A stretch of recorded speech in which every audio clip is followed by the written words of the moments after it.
Hey, what's going on, guys? So today I wanted to go over the three questions I ask myself before I get into a liquidity pool yield farming position. And yield farming is a great way to earn passive income with your holdings.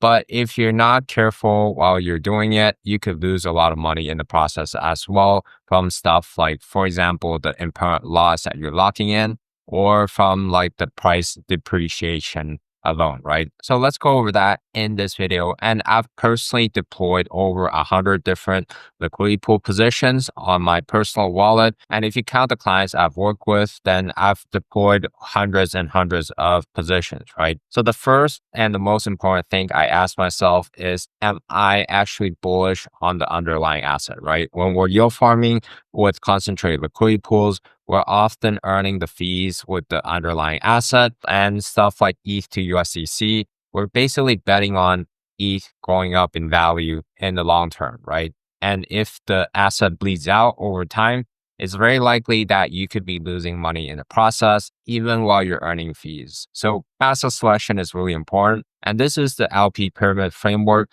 that I share on my channel as well. In my opinion, the most important thing is asset selection if you're looking to be a longer term LP, right? Maybe it's a little bit different if you're looking for like shorter term plays, but even for shorter term plays, you're looking at stuff like, holder distribution, the volume and the liquidity. You're still kind of like selecting the asset that you want to LP, right? You want to make sure that you have a selection criteria. Like, is this asset going to basically go up and to the right or at least sustain value in the next 6 to 12 months and ideally years, right? And if your thesis changes, then it could be worth it to rotate your capital into other assets that have a better chance to succeed long term, right? So just because you're in a position and maybe you're in a loss a little bit, but if the market is trending down, it's very likely that a lot of other assets are on sale as well, right? So you could always switch your assets at any time, but that is the most important thing. Because if we're looking at something like Ethereum, even if you get in at like a average entry that is higher than where it is right now, if you're earning fees in the process, and it doesn't really matter where the price trades at, as long as it's going up and to the right over time, right? If your ranges are wide enough, you would be earning fees throughout the whole process. And that is the most important thing. What is the underlying asset?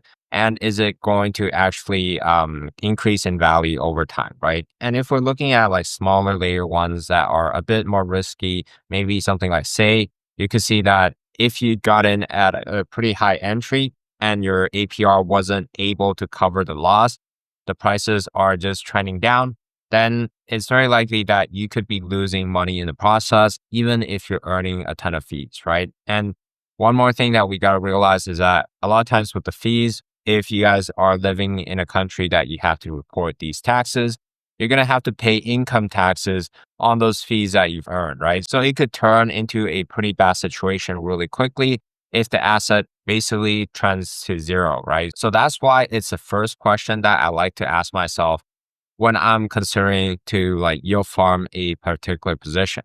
And the second question I like to ask myself is, what is the goal for that position, right? So the range you set and whatever you try to do, a lot of times it depends on your goals, right? Like if your goal is, for example, long-term accumulation, your strategy could be completely different from mine if I'm trying to, for example, like swing trade a chart or trying to actually take some profit short term, right? So that is really important. And if you're, for example, prioritizing cash flow, you could be setting a tighter range, maybe from like $5,000 to $2,000 or lower, maybe $1,500 to keep the range wide enough so that you could stay in range for quite a long time. But at the same time, that kind of range is not going to be wide enough to give you more capital gains, right? So if your goal is to cash flow because maybe you're using a leveraged position, then that could be an example range that you could set, right? So that's very important to define the goal for a particular position. And if your goal is accumulate both assets, for example, if you're providing liquidity to sold ETH, that could be a particular LP that you're trying to accumulate, let's say over the next year or two, right? Maybe your dollar cost averaging into crypto. This is a particular LP that you could use if you're bullish on the both of the underlying asset, and then you also have a goal with that asset, right? For that position, it could be like you're trying to accumulate both Sol and Ethereum. And just to hop back to the asset selection really quickly here, when you guys are providing liquidity for stuff like crypto to crypto pools, we no longer have to only be bullish on one asset, right? If you're providing liquidity for stuff like Sol to USDC or ETH to USDC, you just are betting on like the performance of ETH and Sol long term, right? But if you're providing liquidity for stuff like Sol to ETH, then you want to make sure that you're actually bullish on both of the underlying asset.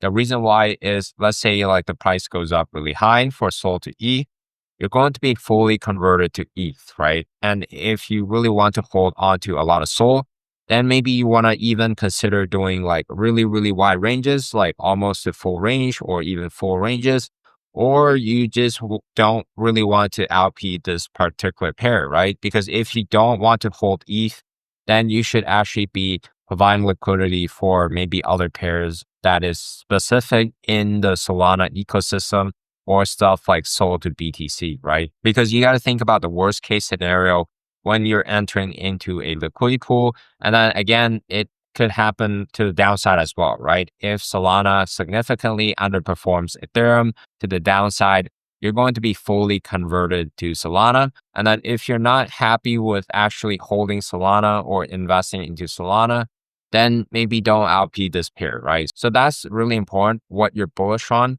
what is the goal for that position. And then third is, are you happy to buy and sell at that price, right? If we're looking at stuff like Sol to ETH and you're deploying stable coins, for example, then you're essentially buying Sol and Ethereum at that particular price. So if you're not happy to buy ETH at $3,000 or to buy Sol at 139, then maybe you're going to wait a little bit before deploying into that LP, right? So we got to think about like, are we happy to buy at this price? And one thing to realize also is like, you're not going to be able to get the best entry, right? We only see like the reversal and the price action after the fact. So it's easy to say like, I could have bought lower if I just waited more. But in reality, we never know when the price is going to reverse, right? If we're looking at something like Ethereum, maybe it would keep trending down to 1500. Maybe it won't, right? If it starts reversing here, you're going to think like, okay, I should have just got in at here, right? But then if prices keeps drifting down, then you're going to be thinking like, I should have bought so early. So one way to combat that is to dollar cost average into your entry. And then to also realize that, the price is not going to be the best price all the time, right? Like when you're entering or exiting the market, oftentimes you're not going to be able to get the best price. And this also depends on which assets you're swapping from as well. For example, if we're looking at Sol to ETH chart, when Sol is lower compared to ETH here, it means that Sol is weaker relative to ETH, right? I could buy much more Sol with my ETH.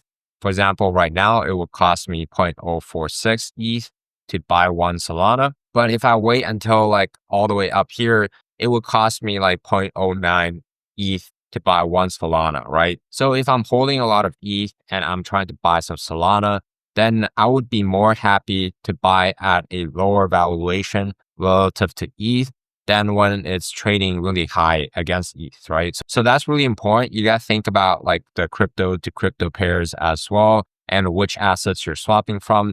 And if you're holding a lot of Sol, for example, and you're entering into this pool, you're essentially selling some Solana to Ethereum, right? And if the prices are not too great and you believe that the prices are going to trend up over time, you believe Solana is going to outperform ETH, then you don't want to be yield farming this pair when the prices are cheap, because essentially you're selling when the prices are cheap, right? So we got to always ask ourselves, are we happy to actually buy or sell at this price? And also kind of like which assets you're swapping from, right? So that's the three very important question to ask.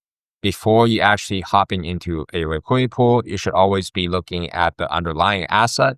And the second is your actual goal for that LP, right? Our ranges and our strategies could be completely different if our goals are different. And then the third is if you're happy to buy or sell at these prices, right? For example, I have a client position that runs from like 2,500 to 100K for ETH. Our goal is to actually have more capital gains. And then when we entered into the position, I believe ETH was trading at like $3,700 or $3,800. We were happy to sell some ETH at that price to enter into the pool. And then we're out pretty nicely because the prices have just kind of been trending down. And then it doesn't really matter if prices trend down because we're accumulating more ETH in the process, right? So that's the main idea behind it. I hope that was helpful. And if you want to learn more about yield farming, how to do it sustainably, be sure to check out the other videos on my channel. I've released over 100 plus videos on like yield farming and liquidity pools so that hopefully we could all make more money in the process and make less mistakes that I've made in the past. Thank you once again for watching. I'll catch you on the next one.